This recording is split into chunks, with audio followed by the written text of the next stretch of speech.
The call came on a Wednesday morning while I was making breakfast for Emma. She was 6, sitting at our kitchen table, carefully coloring inside the lines of her dinosaur coloring book, tongue sticking out in concentration. "Mommy, can I have the purple crayon?" "Just a second, baby." I glanced at my phone. "Wait, my sister." We hadn't spoken in 3 months. I answered. "Hey, Rach." "Sarah." "Hi. How are you?" Her voice had that bright, artificial quality she used when she wanted something. "I'm good. What's up?" "So, I'm having my baby shower on the 23rd. It's going to be at the country club, really nice, about 60 people. Trevor's parents are flying in from Connecticut, and we've invited his whole executive team from the firm." "That sounds lovely. Congratulations." "Right, so, that's actually why I'm calling." She paused. "Trevor and I think it might be best if you didn't come." I stood very still. Emma looked up at me, sensing something in my silence. "I'm sorry, what?" "It's just, look, don't take this the wrong way, but Trevor's family is very traditional. Old money, very conservative values. And your situation, being a single mom, not married, the whole startup thing that never really worked out, it makes people uncomfortable. Trevor's mother specifically asked about family dynamics, and I just think it would be easier if I wasn't there." "Don't make it sound like that. It's one party, Sarah. I'll see you at Thanksgiving or Christmas or something. This is just, it's important to Trevor's career. His boss will be there. These are serious people and I need everything to be perfect." Emma was watching me now, crayon forgotten. I turned away so she wouldn't see my face. "Hey," I said. "Really? You're okay with it? You don't want me there?" "I won't come. Simple as that." "See? This is why I knew you'd understand. You've always been so practical. Not like some people who would make a big dramatic thing out of it. I really appreciate your maturity about this. Is there anything else?" "No, that's it. Oh, actually, can you not mention this to Mom? She'll just get weird about it and I don't need the stress." "Sure." "Great. Talk soon. Love you." She hung up before I could respond. I stood there, phone in hand, staring at nothing. Emma came over and hugged my leg. "Are you sad, Mommy?" "No, baby. Just tired." I picked her up, held her close. "Let's finish breakfast and then we need to get you to school." "Hey, Mommy." "Yeah. You're the best mommy in the whole world." I kissed the top of her head, breathing in the strawberry scent of her shampoo. "You're pretty great yourself, kiddo. My sister Rachel and I used to be close. When we were kids we shared a room, shared secrets, shared everything. She was 2 years younger and I was the protective big sister who defended her from bullies and helped her with homework. Then we grew up and somewhere along the way we became different people. Rachel went to a good state school, got a degree in communications, married Trevor Chin right after graduation. Trevor was everything my parents considered important. Stable job in finance, good family, ambitious in a conventional way. They bought a house in the suburbs. Rachel got pregnant within a year. She did everything in the right order. I took a different path. I got pregnant at 24. Unplanned. The father was someone I'd been dating for 6 months. A graduate student who made it very clear that fatherhood wasn't in his 5-year plan. He offered to pay for an abortion. When I said I was keeping the baby, he was gone within a week. My parents were horrified. Not at him for leaving, but at me for making such a catastrophic life choice. "You're throwing your future away," my mother said. "No man will want you now," my father added. "Not with another man's child." Rachel had been more subtle in her disapproval. "Are you sure about this? It's going to be so hard. You'll be alone." But I wasn't alone. I had Emma and she became my entire world. I'd been working as a software engineer at a mid-sized tech company. Good salary, decent benefits, flexible work-from-home options. I took maternity leave, came back part-time and managed. It wasn't easy, but I managed. Then when Emma was 2, my friend Maya approached me with an idea. Maya and I had gone to MIT together. She was brilliant. A systems architect who saw patterns others missed. She'd been working on an AI-powered logistics platform that could optimize supply chains in real time, reducing waste and improving efficiency by significant margins. "I need a co-founder," she said. "Someone who can build the technical infrastructure while I handle the algorithms. Someone I trust." "That's you, Sarah." "Maya, I have a 2-year-old. I can't do a startup." "That's exactly why you should. You want Emma to see you playing it safe, Or do you want her to see you build something extraordinary? It was a good pitch. It worked. We founded OptiRoute with $200,000, her savings and mine combined. We worked out of her apartment for the first year. I brought Emma to the office. She napped in a playpen while I wrote code. She learned her alphabet on my laptop keyboard. My family thought I was insane. You quit your job? Mom was appalled. You have a child. You need stability. This is some fantasy, Dad said. Real businesses don't start in apartments. Rachel was the worst. I'm just worried about Emma. What kind of example are you setting? That it's okay to gamble with your child's security. But Maya and I built something real. We secured our first client, a mid-sized distributor who saved $400,000 in their first year using our platform. Then another client. Then 5 more. We raised a seed round. Then Series A. Then Series B. Family dinners became tense. Every time I mentioned the company, Dad would change the subject. Mom would ask if I'd met anyone nice lately, as if my value was still tied to finding a husband. Rachel stopped asking about OptiRoute entirely, as if acknowledging my success would somehow diminish her own life choices. 3 years in we had 40 employees.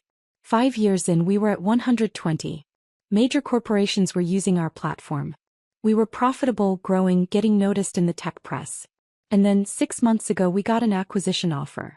A massive logistics conglomerate wanted to buy OptiRoute. They saw what we'd built. The proprietary AI, the client base, the growth trajectory, and they wanted it. The number, $320 million. Maya and I owned 65% of the company combined.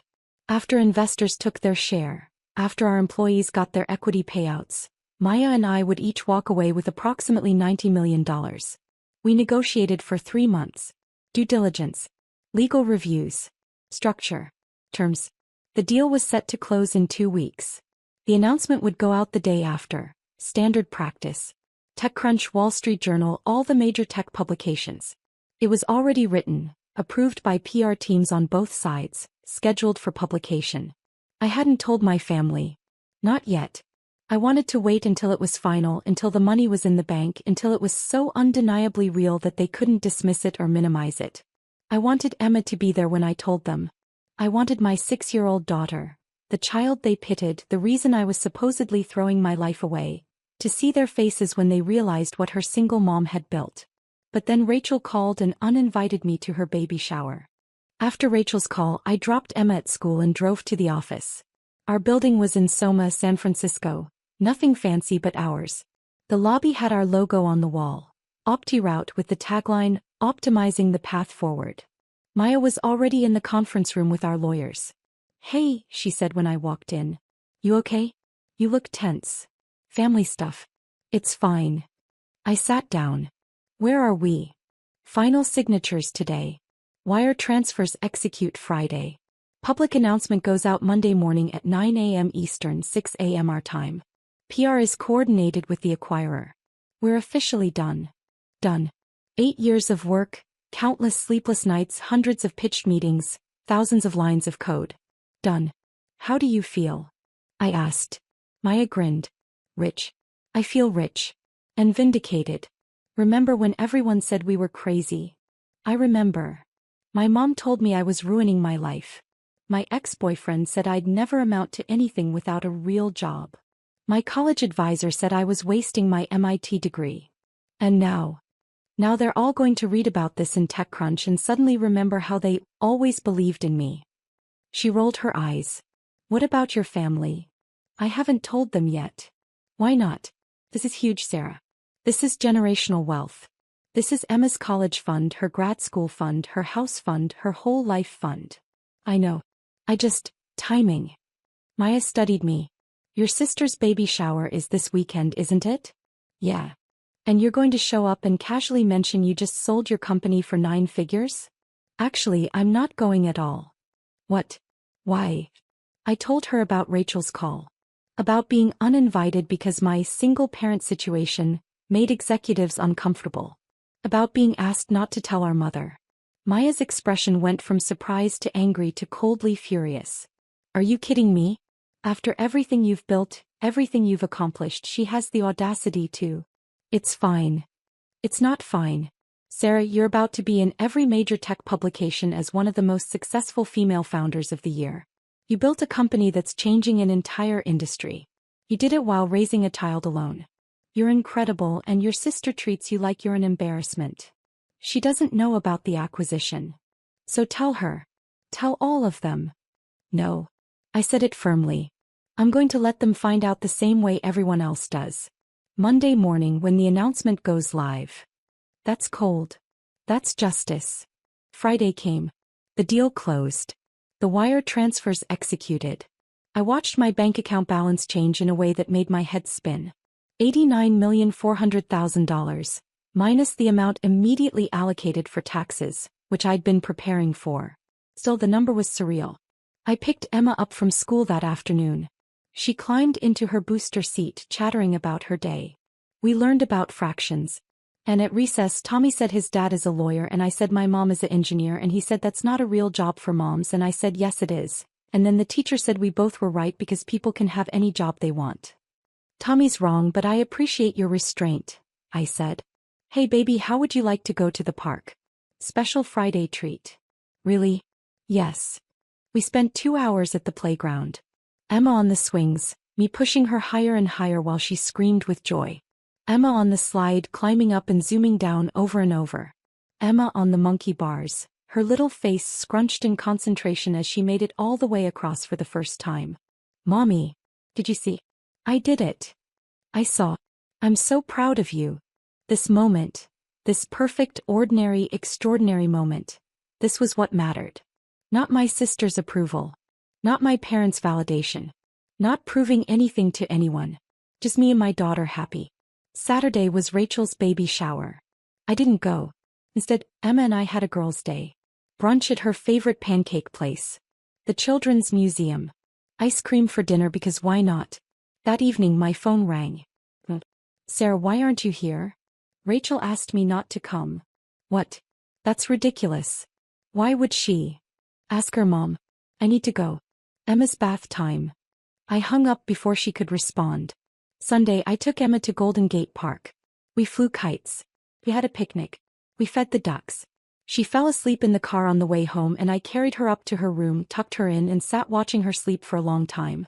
This was my life. This perfect little human who thought I hung the moon. Who didn't care about country clubs or executive in-laws or whether I fit someone else's definition of success. Monday morning my alarm went off at 5:30 a.m. The TechCrunch article was scheduled to publish at 6 a.m. Pacific. I made coffee. I sat at my kitchen table with my laptop. At exactly 6 a.m. I refreshed TechCrunch. There it was. Top of the page. Opticane acquires Opterate for $320 million in AI logistics play. Single mom Sarah Martinez and co-founder Maya Patel exit 8-year-old startup in massive deal. The article was thorough. It detailed our founding story, our growth, our technology, our impact. It quoted Maya and me from a pre-written statement. It included photos, the professional ones we'd taken specifically for this announcement.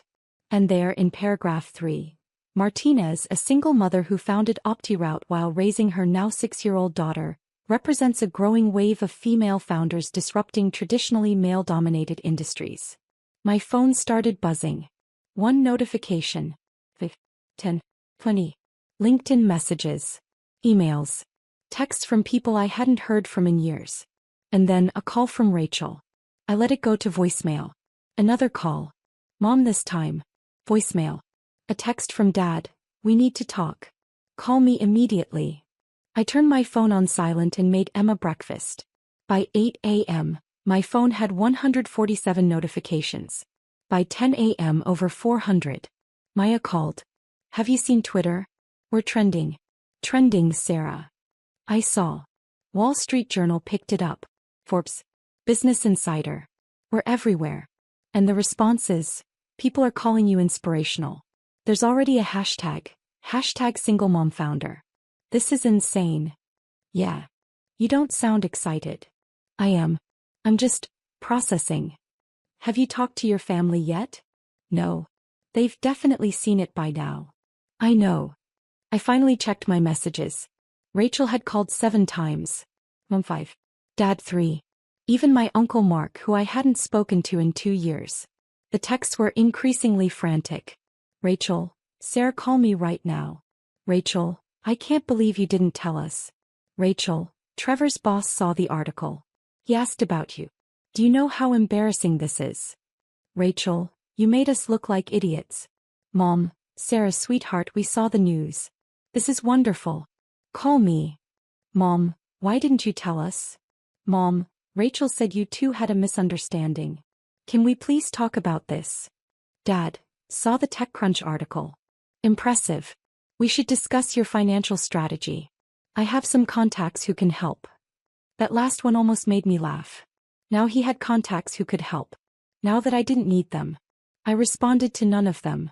Instead I called my lawyer Richard Chin. I need you to draft a trust for Emma. Education, healthcare, housing, everything she'll need. I want it ironclad. No one can touch it except her when she turns 25. Already on it. I assumed you'd want that. What about the rest?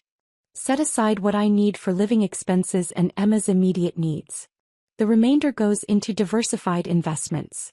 I want to meet with your recommended financial advisors this week. Done. Sarah, congratulations. You built something remarkable. Thanks, Richard. Next I called Maya. Want to get lunch? Celebrate properly. Absolutely. Want to go somewhere ridiculously expensive? No.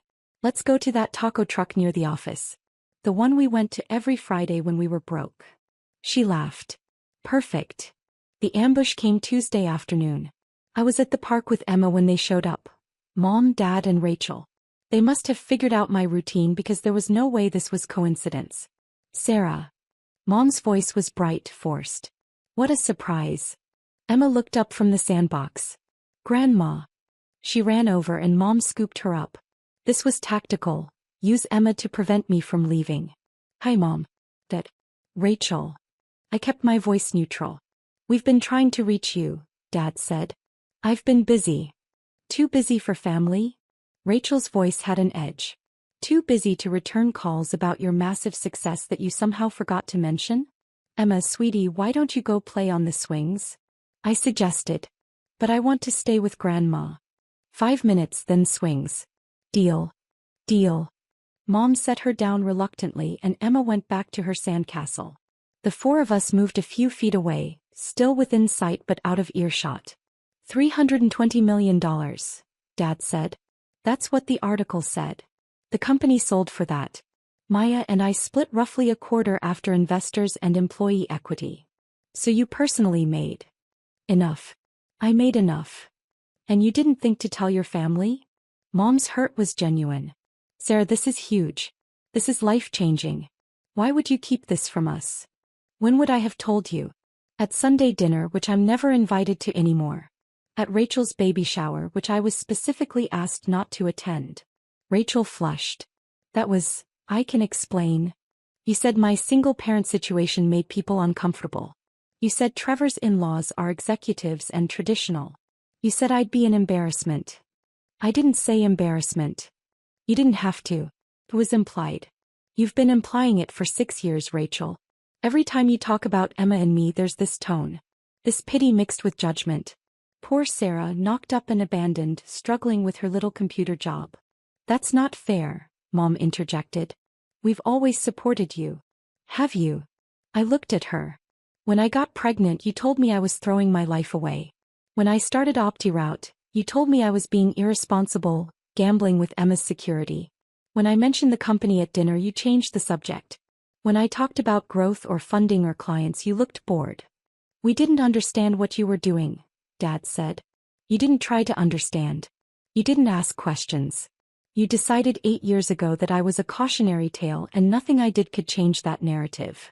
This is ridiculous, Rachel said. You're being dramatic. We're happy for you. We're proud of you. Isn't that enough? No. I said it quietly but firmly. Because you're not proud of what I built. You're proud of the number attached to it. You're proud because now I'm successful in a way you can brag about. Now I fit your narrative. Sarah. Trevor's boss asked about me, didn't he? At the baby shower. Rachel's silence was confirmation. He saw the article. Maybe he'd heard of OptiRoute already. We have major clients. He asked if you were related to Sarah Martinez, the founder. And you had to say yes, the sister you didn't invite because I made people uncomfortable. How did that feel? It was humiliating, Rachel said quietly. Good. Mom gasped. Sarah. No, Mom. I spent 6 years being humiliated by this family. 6 years of being treated like my life choices were something to be ashamed of. 6 years of watching you celebrate Rachel's conventional success while treating mine like a hobby. You don't get to be upset that I let you discover the truth the same way the rest of the world did. We're your family, Dad said. Family tells each other things. Family supports each other. Family shows up. Family doesn't uninvite you to baby showers because you're inconvenient. Emma called out from the swings. Mommy. Push me. Coming, baby. I turned back to them. I need to go. Sarah, wait. Rachel's voice cracked. I'm sorry, babe. I'm sorry I uninvited you. I was wrong. Trevor's family, they're intense, and his mother made some comments about family image, and I panicked. I thought it would be easier if you weren't there. I didn't think about how that would make you feel. You didn't think about me at all. That's the problem. Can we fix this, please? I don't want my baby to grow up not knowing their aunt. That hit differently. The baby. My future niece or nephew. An innocent person who didn't deserve to suffer for adult conflicts. I don't know, I said honestly. I need time. How much time? However much I need. And Rachel, if you want a relationship with me going forward, it can't be conditional. It can't be based on whether I fit into your social narrative or whether my success makes you comfortable. It has to be real. Can you do that? She nodded, tears in her eyes. I'll try. Trying isn't enough. Either you see me as I actually am, all of it, the successes and the struggles and the choices you disagree with, or you don't see me at all. There's no middle ground anymore. I walked away before she could respond, before any of them could respond. I went to Emma and pushed her on the swings, listening to her laugh, focusing on the only thing that mattered. Behind me, I heard my family leave. No dramatic goodbye. They just left. Wednesday morning, I woke up to an email from Trevor. Subject: personal apology. Sir, I wanted to reach out directly to apologize. I was the one who pushed Rachel to uninvite you from the baby shower. My parents are old school, and my mother made comments about family presentation. And instead of defending you, I let Rachel take the fall for a decision that was ultimately mine. I've read about OptiRoute. I've read about what you've built. I showed the articles to my parents and they're mortified. My mother specifically asked me to convey her apologies. She said, and I quote, I judged someone's worth by their relationship status instead of their character and accomplishments. That was ignorant and cruel. For what it's worth, my boss was incredibly impressed when he learned you're Rachel's sister. He asked if you'd be willing to meet with him about your AI logistics platform. Apparently his company has been looking into similar solutions. I told him I'd ask, but I'd understand if you told me where I could stick that request. I'm sorry. I was a coward and I let my wife take the blame for my prejudice. Trevor. I stared at the email for a long time. Then I forwarded it to Maya with a single comment. Thoughts? She responded immediately. Take the meeting. Not for him. For you. OptiChain doesn't have exclusive rights to your expertise. Consulting could be huge. Also, make Trevor's boss pay premium rates. He was right. This wasn't about Trevor or Rachel or revenge. This was about Emma's future, about building something sustainable, about leveraging what I'd learned into the next chapter. I responded to Trevor. I'll take the meeting. Have him contact my assistant to schedule. This is business, not personal. Thursday, I got a call from a Forbes producer. They wanted to feature me in their Self-Made Women series. Would I be willing to do a profile interview? I'll need to think about it, I said. I have a daughter. Privacy is important. We completely understand. We can work around that. Many of our subjects keep their children out of the public eye. But Sarah, your story is inspirational.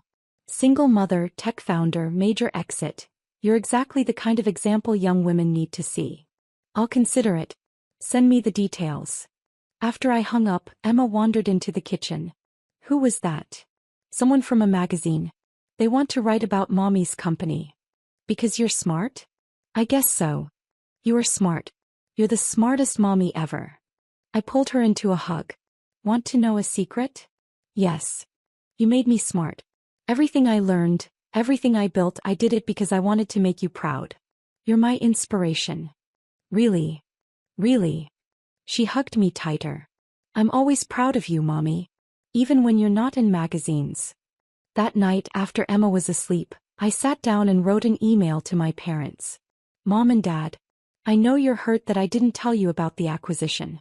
I understand that from your perspective, it looks like I deliberately excluded you from something major in my life. But from my perspective, I've been excluding myself from your lives for years. Because every time I tried to be included, I was made to feel like I didn't measure up.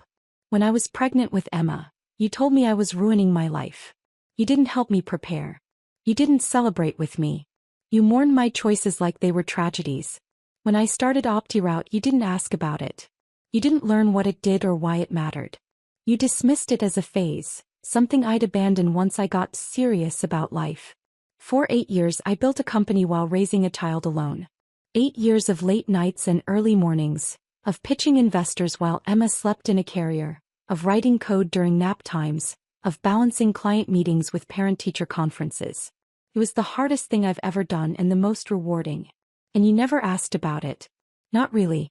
Not in a way that suggested you actually wanted to know. So when the acquisition happened, when I had this massive life-changing success, why would I tell you first? So you could claim credit? So you could suddenly decide my choices were valid? So you could brag to your friends about your successful daughter, the same daughter you've been pitying for 6 years? I don't need that validation anymore. I know what I've accomplished. Emma knows. Maya knows. The people who actually supported me through this know. If you want to be part of my life going forward, I need you to understand something. I don't need you to be proud of my success. I need you to respect my choices, even when they don't align with your expectations. I need you to see Emma not as evidence of a mistake, but as the catalyst for everything good in my life. Can you do that, Sarah? I didn't expect a response right away. I sent it and went to bed. Friday morning I woke up to a text from Rachel. I told Trevor's parents the truth about the baby shower. That I uninvited you. His mother wants to apologize in person. Would you be willing to have coffee? Just the two of you, no pressure. I almost said no. But then I thought about the baby Rachel was carrying. My future niece or nephew. Did I want to build walls that would affect that child? I texted back. Maybe. I need to think about it. An hour later Mom called. Sarah, I read your email. Okay. You're right. About all of it. Your father and I, we had this idea of how your life was supposed to go, and when it went differently we couldn't adjust. We saw Emma as a complication instead of a blessing. We saw your company as a risk instead of an opportunity. We were wrong. Mom. Let me finish. Please. She took a breath. I'm proud of you. Not because you sold a company for a lot of money. I'm proud because you took a situation we told you was impossible and you made it work. You raised an incredible little girl while building something from nothing. You proved us wrong, and instead of being happy for you, we made you feel like you had to do it alone. I did have to do it alone. I know. And I'm sorry for that. I can't change the past, Sarah. But I'd like to be part of your future. And Emma's future. If you'll let me. I looked out the window at the San Francisco skyline. Emma was still sleeping. The apartment was quiet. This moment, this offer of reconciliation, felt fragile, like something that could shatter if I handled it wrong. I need you to understand something, I said. Emma and I are a package deal. You don't get to have a relationship with me while still treating my daughter like she's somehow less than because of how she came into the world. I would never. If. Not directly. But in the way you talk about her, the way you talk about our life. Like we're brave for making the best of a bad situation instead of just living our life. Our good life. Our happy life. You're right. I'll do better. It's not just words, Mom. It's actions. It's showing up. It's asking questions. It's being present in a real way, not just when it's convenient or impressive. I understand. I want to try. Hey, we can try. After I hung up, I sat for a moment processing. Then Emma padded into the living room, rubbing her eyes. Morning, baby. Morning, Mommy. Can we have pancakes? Absolutely. And Emma, how would you feel about seeing Grandma more often? She brightened. Really? I like Grandma. I know you do. I think we're going to work on being a better family. Okay. He climbed into my lap. Mommy, when I grow up, I want to start a company too. Yeah. What kind of company? A company that makes playgrounds, with really good swings, and slides, and monkey bars that aren't too hard. I laughed. That sounds like an excellent company. Will you help me? Always. That's what moms do. The Forbes article came out in March. They titled it Building While Raising: How Sarah Martinez Turned Single Motherhood into Entrepreneurial Fuel. The photo shoot had been Emma's idea. She wanted to be in it, so we compromised. They photographed her from behind, flying a kite with me, our faces turned toward the sky. The image was beautiful, hopeful and forward-looking without exploiting her privacy. The article was honest. I talked about the hard parts, the exhaustion, the judgment, the moments I doubted myself. But I also talked about the joy. About building a company that mattered. About raising a daughter who believed she could do anything. Rachel's baby was born in April. A boy, Nathan. I was in the delivery room. Rachel had asked me to be there, and despite everything I said yes. When I held my nephew for the first time, Rachel said, "I want him to know his aunt. I want him to grow up seeing that success comes in different forms. That families come in different forms. That the only thing that matters is love and effort." That sounds good, I said. Trevor and I are making changes. We're reevaluating a lot of things. His parents too. They're learning. Everyone's learning. That's life. My relationship with my parents was better, though not perfect. They came over for dinner once a week. They asked about Emma's school. They asked about my consulting work. I'd taken on 3 clients, all Fortune 500 companies, all paying substantial fees for my expertise. They were trying. That was enough. Emma turned 7 in May. We had a party at our apartment. Her school friends, Maya and her family, my parents, Rachel and Trevor, and baby Nathan. Small, intimate, perfect. As I watched Emma blow out her candles, surrounded by people who genuinely loved her, I thought about the version of myself who'd received Rachel's phone call 9 months ago. The one who'd been told she made people uncomfortable. The one who'd said, okay, and moved on. I thought about how easy it would have been to internalize that. To believe that my life, this beautiful, chaotic, successful, unconventional life, was somehow less than because it didn't fit someone else's template. But I didn't believe that. I'd never believed that. And now, finally, my family was starting to catch up. After the party, after everyone had left, Emma and I sat on the couch together. "Did you have a good birthday, baby?" "The best birthday ever." She cuddled into my side. "Mommy." "Yeah. Thank you." "For what?" "For being my mom. Some kids at school say it's sad that I don't have a dad. But I'm not sad. I have you, and you're better than 1,000 dads." I pulled her close, blinking back tears. "You, Emma Martinez, are the best thing that ever happened to me." "I know," she said matter-of-factly. "That's what you always tell me. It's true every time." Later that night, after Emma was asleep, I stood at my window overlooking the city. My city. The place where I'd built a life and a company, where I'd raised a daughter, where I'd turned judgment into fuel and doubt into determination. My phone buzzed. A text from an unknown number. "Ms. Martinez, this is Jennifer Walsh from Goldman Sachs. We're assembling an advisory board for our new Women in Tech initiative. Your name came up repeatedly. Would you be interested in discussing a board position? Please call at your earliest convenience." I smiled and put the phone down. That could wait until morning. For now, I was exactly where I needed to be. In my home, with my daughter sleeping peacefully down the hall, with a future so bright it almost hurt to look at directly. I'd built this. Not despite being a single mom, but because of it. Because Emma had given me a reason to be brave, to take risks, to refuse to accept anyone else's limitations. Rachel had said my life made people uncomfortable. He was right. But not for the reasons she thought. My life made people uncomfortable because it challenged their assumptions. Because it proved that success doesn't follow a script. Because it demonstrated that families come in all forms, and love matters more than convention. I'd made people uncomfortable by refusing to be small. And I'd do it again in a heartbeat,